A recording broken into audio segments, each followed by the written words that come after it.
Hi, I'm Paul. I think I'm going to focus this video on what a lot of the questions what I've been receiving over the last couple of days is about. A lot of people seem to be uh, asking questions about there being no mind and how to escape the mind by meditation or by ignoring the mind or by separating the mind. So I'm going to talk a bit about this and use some of my own experiences in the past as well, because truth is I don't know anything other than my experiences. There's many things that I've learned through listening to different people, but unless I can assign a experience of my own to what people are saying, then I don't really know it. So I'm going to talk a bit about some of my past experiences of how I got onto this journey and how I found a place of understanding how to separate the mind. And I'm not going to say find non-duality because I'm not even sure that I've made it. In fact, I haven't really. But anyway, a lot of people are talking about that there is no mind and all you have to do is ignore the mind or silence the mind. That's a good one, because you can't really silence the mind anyway. The idea is to distance yourself from the mind. If you try to silence the mind, and all you're doing is focusing on the mind, and you're giving it more food for thought, I guess. So the idea is to let the mind be, let it do what it does, and just find consciousness, find awareness, and stick with awareness. And each time the thoughts start taking over and you focus on thoughts again, just recognize it and bring yourself back to awareness and keep on doing that. However, depending on where you are on this journey, that might not be helpful. And some people say that you've got to ignore the thoughts, but in some parts of the journey, you need to pay attention to the thoughts. You need to turn the thoughts against the thoughts and use the thoughts. And through my experience, I never really knew anything. It doesn't matter how many videos I listened to, how many things people said. I didn't know anything until I was able to assign an experience to the knowledge that I'd heard. So, like somebody says, there is no mind. I mean, I could cling on to that and go, yeah, there's no mind, yeah, I got it, there's no such thing as a mind. But I did not know that until I was able to experience it. So until you could hit that point where you can focus on consciousness enough to be able to see that the mind is separated from the place where you're at of awareness, consciousness. Only then when you have that experience that you can say, like you've finally put the jigsaw together, I now know. I mean, this is really what we call an awakening. An awakening is not just like one big awakening that you have. I mean, I've had hundreds of them. They're just small awakenings, but it seems to be that when you research something and you fix on it and you try to know everything about it, it's like, yeah, you've got the knowledge, but it's not quite sitting in. It's only when you experience it for yourself, or you could assign it to an experience that you've had, that you go, now I know it.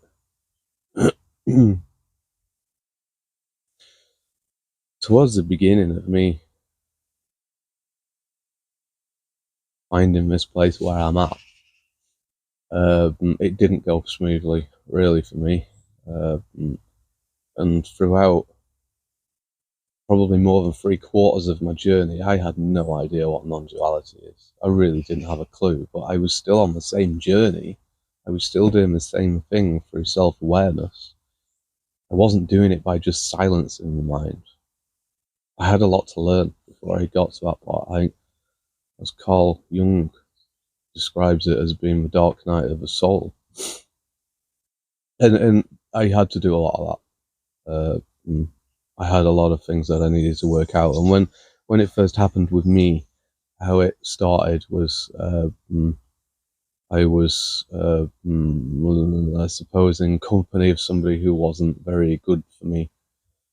It turns out quite a few people who wasn't very good for me, and throughout, when I look in my past, many of people who wasn't good for me, and I'm not denying I wasn't good for them either. I'm not innocent, but I was probably more in the sense of what you would call a people pleaser. I dismissed everything that everybody would do bad to me. I had this belief that I was tough and I can take it. It's okay, fine, pick on me, be mean, I can take it, I'm tough.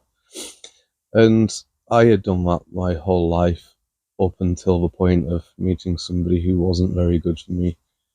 And I tried my hardest to dismiss reality to the point where I wasn't able to. And then my mind, I lost my mind, I guess. Losing your mind, the general description we have of losing your mind is supposed to be really bad and psychotic, and I guess it can be a bit psychotic, but it's supposed to be really bad. But, you know, to find non-duality, that's exactly what you need to do. You need to lose your mind. Although I've got to say, it's much easier to lose your mind when you're planning on losing your mind and not be pushed into it like I was. But first off, that happened. That was a pretty painful experience. For a long time, I couldn't really explain why it was painful. It felt like it was just huge amounts of anxiety, and I don't think it was actually anxiety. I'll get onto that in a minute. But after losing my mind, I set out to answer questions. I needed to know some answers, so I started studying psychology. I'm sure many of people have done that. And I did this with my earphones in pretty much every minute of the day, probably 16 hours a day, 7 days a week for probably 2 years. But not only did I just listen, sorry, the important part, what I'm saying is, I assigned a lot of it to myself, asked myself lots of questions, looked at myself, did an awful lot of self-inquiry, and that was just like pain every single day. And that anxiety that I was talking about, I don't think it actually was anxiety. I think it could have been, and I've seen this in other people who I talk to and try to help, it's pretty much a sense of the loss of reality. Not the reality, but my reality, the only reality I had to base all of my experiences on, which is my ego, I guess. And this loss of reality, I don't really know how to explain it. It does seem a little bit like anxiety. The best way I found to try and explain this was, some of you might know this, some of you probably haven't had the experience, but if you could go back to when you're younger and you were drunk far too much, and you have that experience where you go to bed and the room's spinning. And I've heard lots of people say that if you pop your leg out the bed and put it on the floor, then the room stops moving. Well, that sensation of the room spinning gives a very unsettling feeling, almost so unsettling that it makes a lot of people sick. And I can only say that the feeling that I had was like that. And it makes sense because I did have a loss of reality. The only way I had of viewing reality was through my own ego, and that fell away. So I did all this research into mainly narcissism, and hear me right on that, not so much narcissistic personality disorder, but narcissism. And as far as I'm concerned, narcissism is just believing your thoughts, or believing you are your thoughts, and not understanding that you are consciousness, or another way of looking at it, I guess, is the left and the right hemisphere. Believing in your thoughts is like using the left hemisphere. The right hemisphere tends to have much more of a feel through life. But after the research in narcissism, which lasted for quite a few years, I went to therapy. That taught me even more on how to do self-inquiry. I think I was quite good at doing self-inquiry by that point. And then through that, I started to see reality, or started to go in the direction of seeing reality. I think the first major self-inquiry that I did, which led me towards the way of non-duality, is somebody asked me the question, if a tree falls down in a forest, does it make a sound? And there's nobody there, sorry, does it make a sound? And I led in bed the whole night trying to work out what on earth that means.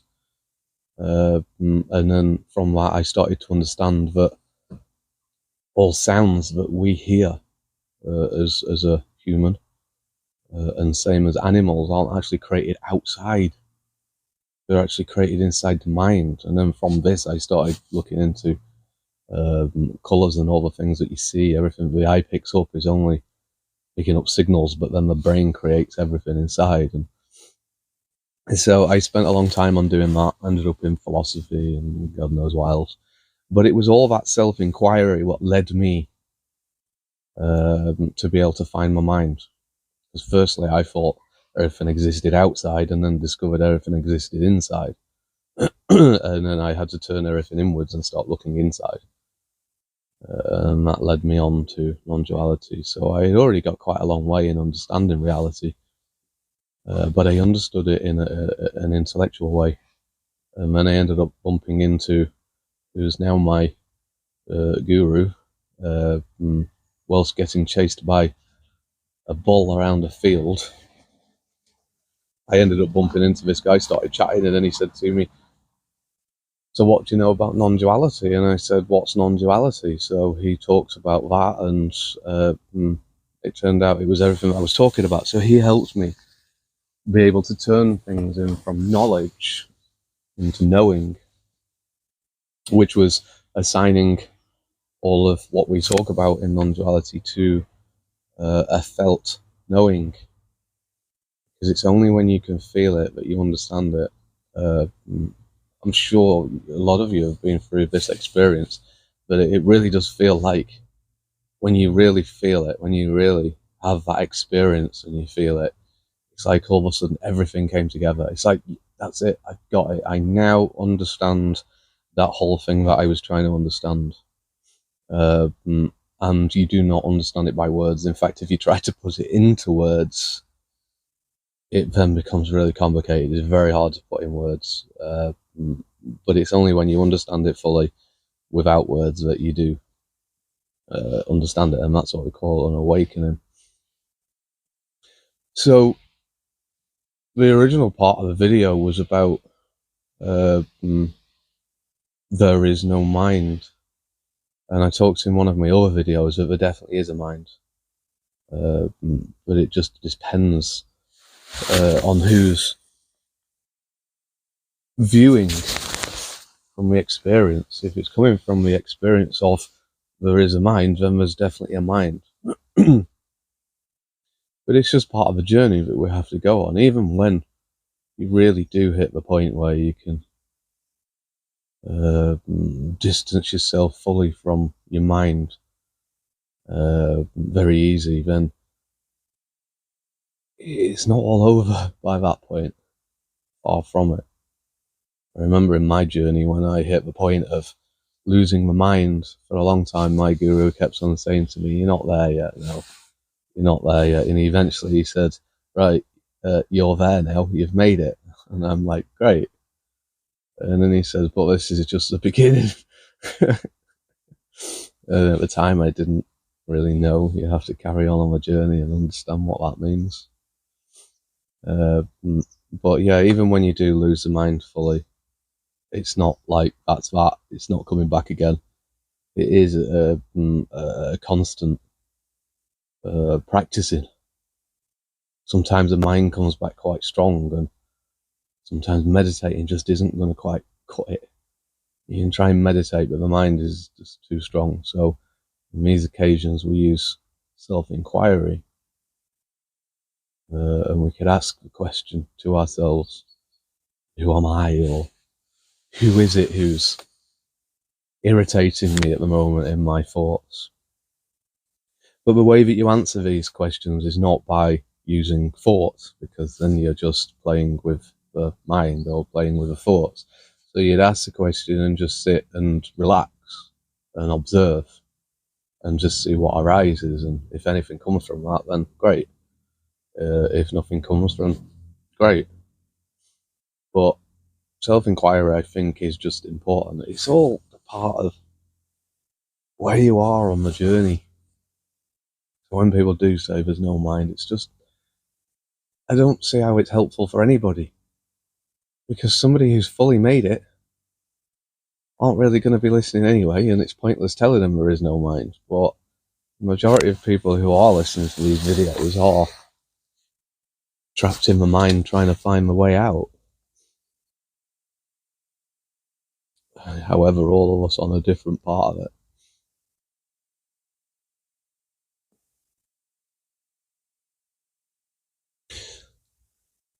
Some of the, going back to the things which I did throughout my self-inquiry, I did say that I studied narcissism through psychology for, I don't know, maybe 2.5, 3 years, something like that. Actually reading psychology until I understood that I can't find a way out of this studying psychology. It's like when you do study psychology, you go round and round and round in circles and you don't actually come up with answers. So I went off my own journey trying to understand narcissism. And what I came up with, my very final thing that I came up with, as I said, narcissists don't have access to their soul. And I know loads of people have said this, you really got to understand what a soul is. But I didn't at the time, so that's what drove me to philosophy. I wanted to understand what the idea of a soul was, so I did my own research. I didn't really follow other people, because what I seem to gather, trying to understand other people just sends you round and round and round. You just can't find a way out. You've got to do your own self-inquiry. And what I came up with was the soul was the right hemisphere of the brain. It was a bit which felt your way through the world rather than using knowledge. And that's why I associated the left hemisphere of the brain to the ego. The ego isn't real, but it does appear to be. And the right hemisphere of the brain to being the soul, which isn't real, but does appear to be. And a lot of people, when they're on this journey, tend to find themselves in their ego a lot, left hemisphere. And when they start seeking and finally find a much more comfortable place, they quite often say things like, well, I've been on a spiritualist journey and I've now found my soul. And I think that's what it really means. The soul being the right hemisphere, where you can now feel your way through the world instead of trying to describe the world as a map.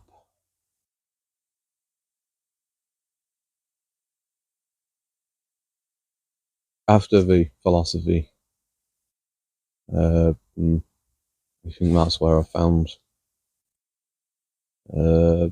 my guru, who started turning me into non-duality.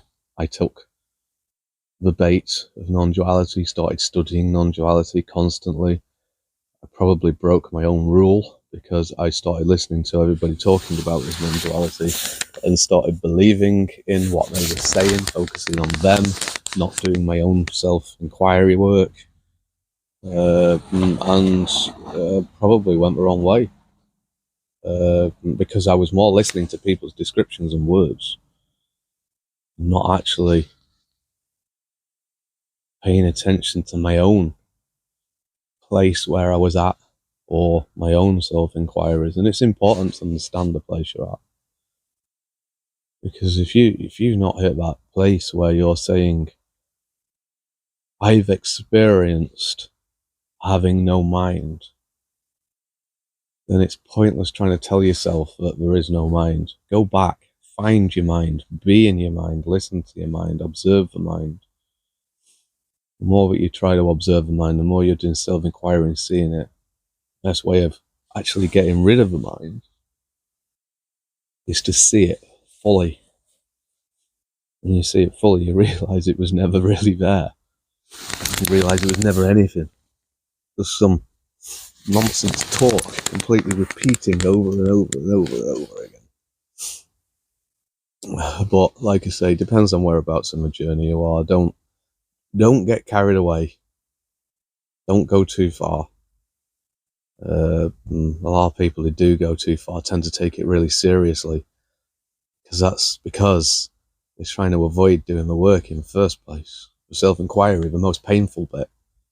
And if you avoid doing that, let's just say you stick it in a box, and then you hunt non-duality, you're going to keep on telling yourself, yeah, there's going to be hope at the end of this, there's going to be something, I'm finally getting there, I know everything, yeah, there's no mind, there's no such thing as outside, but all you're doing is running away from that box. At some point, you're going to have to go back to that box and start unpacking it and questioning it.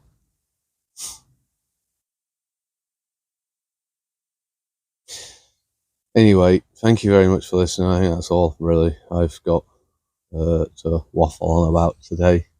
Thanks for listening.